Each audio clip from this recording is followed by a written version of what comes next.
Hi, I'm Andy Biggs, Chairman of the House Freedom Caucus. Thank you for joining us today.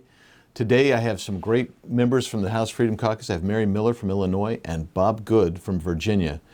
We're going to talk a little bit about one of the big issues of our day, which is the indoctrination or the critical race theory that's taking place as part of curriculums throughout school districts all over the country.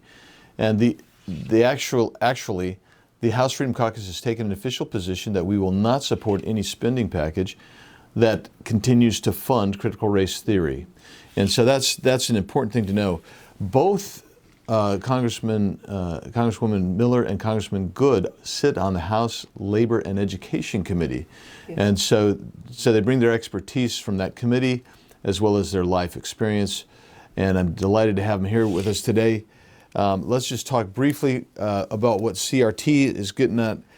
This is training. Basically, we'll probably expand on this a little bit, but it talks about and tries to indoctrinate our children that America is fundamentally a racist country. It's a neo-Marxian ideology, critical theory, dealt with. Okay, I don't want to get in the weeds. Have a propensity to get in the weeds on this topic, but critical theory was derivative of Hegelian Marxian thought, and then in the early 70s they engendered or infused it with race because they were having trouble squaring it with a lack of revolution for Marxian theory. Anyways, so what brings this to the fore today is one of the candidates for Virginia's governor's race said that parents really shouldn't be involved in education, that it was the teachers that have control over the kids as well as the boards, school boards and superintendents. So let's just get into that. Mary. Sure. Well, actually, I was thrilled to hear him say it because we know they've been thinking it and they've been doing it behind the scenes. And someone said the other day that parents are being pushed out. Parents are not pushed out. They have been left out. Parents haven't known what's been going on. And I think that this is great that it's coming to the light, and people are becoming woke in a new way. Yeah, I mean, so Bob, Loudoun County is kind of the epicenter of this nationally. It's in Northern Virginia County, liberal-leaning county. I had a sister who lived there for years, and so I'm familiar with it. Tell me what how was that changed the narrative that's out there with regard to parents' involvement in schools, CRT, school boards apparently, allegedly anyway, covering up certain things that take place in their schools? Loudoun is just outside my district, about 15 minutes outside. It borders my northernmost county, and I was there just this past Saturday, my second visit recently, and I was meeting with a group of individuals who are door knocking and fighting for this election that's taking place on Tuesday. And I was trying to encourage them in the fight, this issue that's become so important. Our kids' education is one of the critical issues in our country, and it is nice, to Mary's point, when the left accidentally tells the truth, when they accidentally speak about what their real agenda is. For years and decades, as we know, they've gotten elected by lying about who they are and what they stand for and what they would do. But we're seeing on full display in Virginia and throughout the country the true agenda of the left. With rapid pace, it's being enacted. And to have Terry McAuliffe say, hey, parents have no say. Think about it. Education of our kids is one of the few things in life where we are forced to pay for it and then told we have we have no say in what's done. So after he says it and then he doubles down on it, now he's come back and he runs ads and said, hey, my words were taken out of context, because he knows it's a losing issue. And to have, to your point, to have Loudoun County Uprising there, one of the largest counties in Virginia, one of the bluest counties in Virginia, really is sending a message to Democrats on where their policies stand with American people. Yeah, so Mary, tell us about, so you're from the Midwest, yes. the Illinois, and do you see this something similar? I mean, we see it in Loudoun County because it just really blew up, and I can tell you about Arizona, but tell us about the Midwest, and is that same attitude present in the schools in the Midwest? It's not so much by the schools, but I have to say that the schools are being mandated and they're being issued curriculum that doesn't represent the values of the community. These are our community schools. We should be allowed, the schools should be allowed to reflect the values of the people in the community. And I know we've had a situation recently where a teacher is transgendering and now wants elementary kids to refer to her as the opposite sex and use a different name, and it's ridiculous and confusing. But we all know that if she gets fired, she's going to sue and the school district's going to lose. And it intimidates the school. And we need to fight back loud and strong. And I think when parents start saying, we're going to take our children out of school, if you are teaching this, we're taking our children out. But the first thing, there has to be transparency. Parents need to find out what the curriculum's about. And I know for me, years ago, I was in the school and there was an issue with the curriculum. There was several issues. It wasn't with the teachers, but it was with the curriculum. And they said they got free curriculum from the government. So that's how they control the local schools. And so I ended up taking my 7 children out and homeschooling them. And it was and at that time, it wasn't what was in the school, it was what was missing bothered me. So parents should be concerned about what's missing. If they add, all this perverted sex ed an hour a day, and they add CRT, and they add, I don't know, whatever garbage they're teaching our kids, they're taking the basics out of their school day. And I know from teaching in public, private, and homeschooling, there's not enough time in the day to teach all the good things there are to teach our kids and to get them proficient in the basics. So there's 2 problems with this. One is that we don't want it taught, and number 2, they're not teaching what we want our kids to get. China is our enemy. And even they were right back at it when COVID hit. They didn't lock their schools down for a year. And, parents should be in the driver's seat. Our schools are not sitting in ivory towers, untouchable. They are paid for and they are accountable to the parents and to the taxpayers. And we have every right to know what's going on and to demand that they represent our values, and we're taking our kids out. That's the only, I think that. And I've always told people, you might not support you might not want to homeschool, but you should always support it, because as long as they know we have an exit strategy or the opportunity to exit, that is an accountability factor for them. Once that is gone and we can't take our kids out, we've lost our chance for that. But, So I'm going to unpack a little bit of what you sorry. said. No, I mean, because you covered a lot of great areas that I think that I want to delve into, and so I'll go first to you, Bob. Mary touched on something I think is really critical, and that is the centralization of education, even curriculum policy from the federal government. Common Core, for instance, this very top-down educational system that we have, that we didn't even exist prior to 1979 when Jimmy Carter established the first Department of Education, and it grew from a couple dozen employees now to hundreds of billions of dollars. Size of that building? Yeah, it's massive. So I guess, how do you deal with it?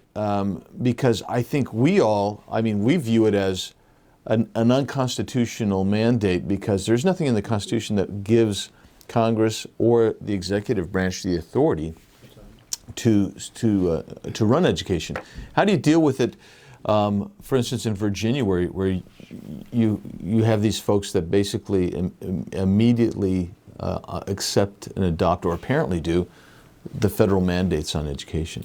Well, we 3 probably would agree that the federal government, as you said, has no role constitutionally in local education. Right. We don't think they ought to have a role in it. I love our friend Thomas Massey's bill that just says, simply, it's one sentence, says the Department of Education shall cease to exist December 31st of 2022. And I've signed on to that bill. You guys probably have as well. However, we live and fight in the world in which we are operating, and the reality is we do have the Department of Education, we do have the federal government involved, and Mary and I wanted to be on the Ed and Labor Committee to fight these battles.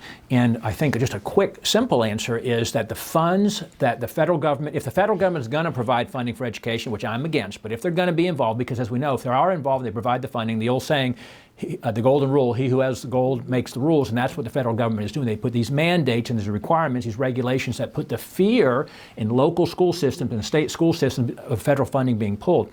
But the funding ought to follow the children, where the children have to sign off on those dollars, going to their public school or going to their home school, the choice that you and your family made, Mary. My family made a choice to sacrifice and invest in Christian education for our children.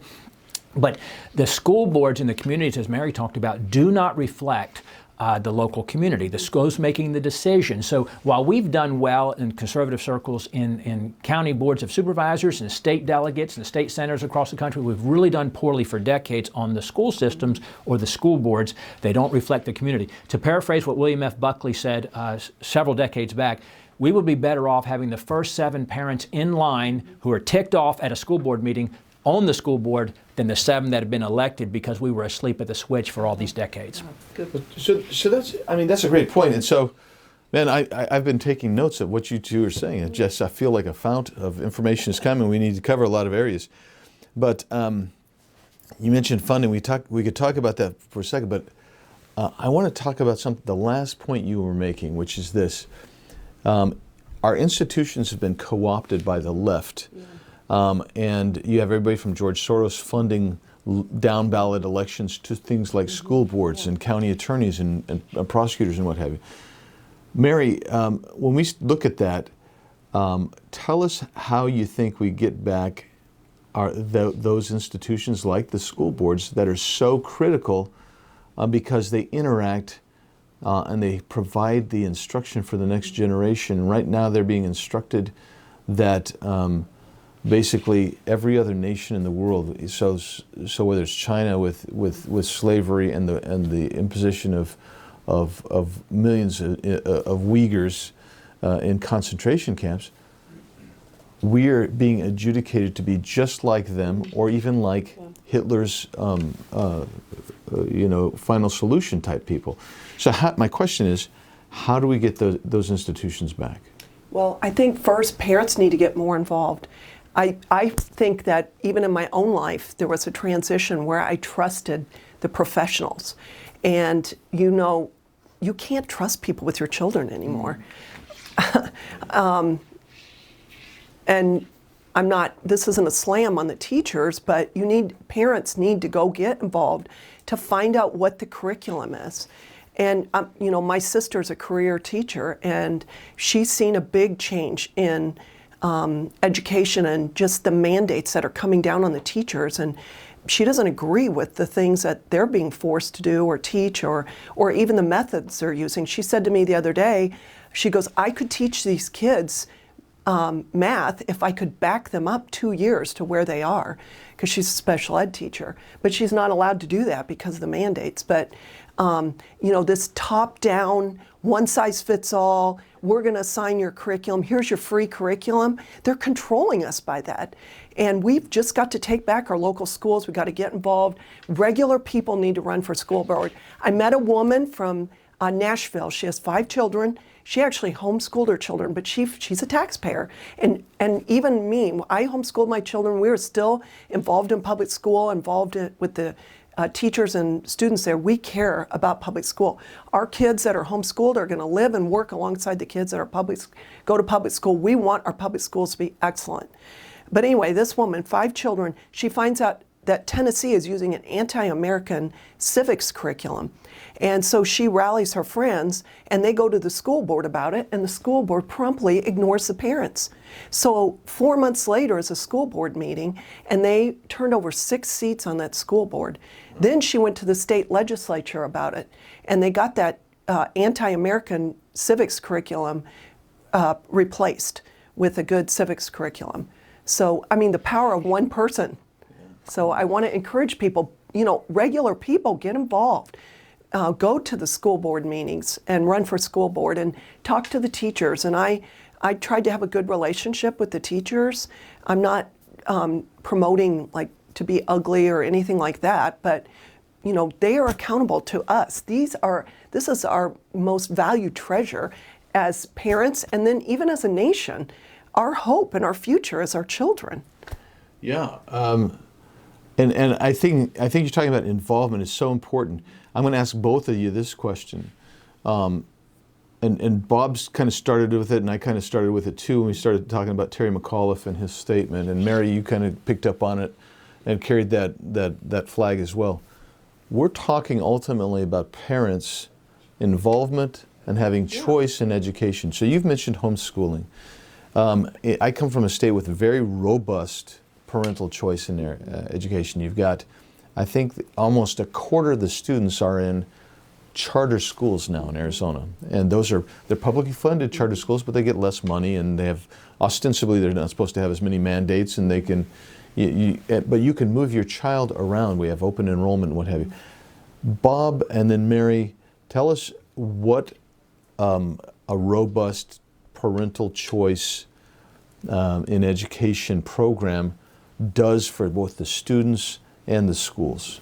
You know, we have no school choice in Virginia. We're at the bottom of the list on that, opposite of what you have in Arizona.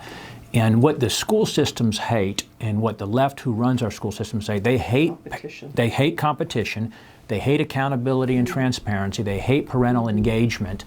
One of the things that the media has been fussing locally in Virginia about was I was at one of our schools and I advocated for, as I've done many times, cameras in the classrooms. Mm-hmm. You know, we want cameras on our police officers so we can see what happens there. Why would we not want cameras in the classroom so parents could dial in at any time and see what's being taught in the schools? Don't you think it might be a little bit different if they knew that we were watching all of the time? What we tend to want is quick fixes, but this change is hard, and sustained change is hard, and changing something that's been in place for 50, 60 years as we've lost this battle is difficult. What we need are parents, as Mary said, to run for school board. We need parents to pay attention to what their school board is doing. At the school board meetings that I've attended, 8 or 9 school board meetings recently, I'm telling the parents, you'll have change when the school board fears you more than they fear the state and the federal government. Not from a physical violence standpoint. Of course, they're not domestic terrorists, as they've been alleged by our federal government, but they fear you at the ballot box, and they fear that you're paying attention, you're holding them accountable as you demand change, that the school boards reflect the communities which they live with, the curriculum that's taught, with the indoctrination, with how the teachers are taught, the training that the teachers get, how the teachers are hired, and who hires those teachers, and the worldview that teachers bring to the classroom. But change is hard, and it takes a lot of sustained engagement. Mary, you want to make a comment on that? Well, I think that the Democrats are going to lose, you know, in a gigantic way in the next election, but there's a segue between the Republicans and the Democrats. 3 issues, in my opinion. It's education. I mean, it doesn't matter if you're rural or urban.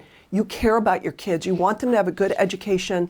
You want to feel safe in your communities, and you want economic opportunities. And I think it's great that this is coming to the forefront. But everybody needs transparency and accountability. We need it as public representatives. I welcome it. I want it. And anybody that is running away from that should be marked. They have a problem. Why do they not want transparency and accountability? And I think it's interesting in Loudoun County that they're saying if parents want to look at the curriculum, they want them to sign a non-disclosure agreement. That is crazy. That is kind of nuts. Well, we're just about out of time, and I just want to thank everybody for joining us in this brief time period. We could talk for hours on this topic, and I just want to emphasize one of the benefits of what happened during the COVID lockdowns was that parents could actually see what was going on with their kids' education. That's good. The second thing is, I hear, well, you know, you will see mediocrity if you have parental choice in education. You have a lot of options. It's just the opposite. 3 of the top 10 high schools in the country are in Arizona, and those are charter schools. And then the local public schools, they're also they're innovative. We've seen a move to basic education formats in school districts because parents were taking their kids out and put them in basic education, you know, formats in the charters. So you see this competition, adaptation that goes on, and we miss that when parents cannot have choice and they don't have the participatory role that they need to have in education. If we're going to, you know, China it's a Cold War enemy right now, and if we're going to compete with them, we need to make sure our kids get the best education they possibly can, and then they can also fulfill their dreams and their hopes as well. And you know, so thanks Mary Miller from Illinois and Bob Good from Virginia for joining me today, and thank you for joining us together. We'll keep fighting here at the Freedom Caucus to make sure that there's parental choice in education, along with all the other important values that we share together. Thank you.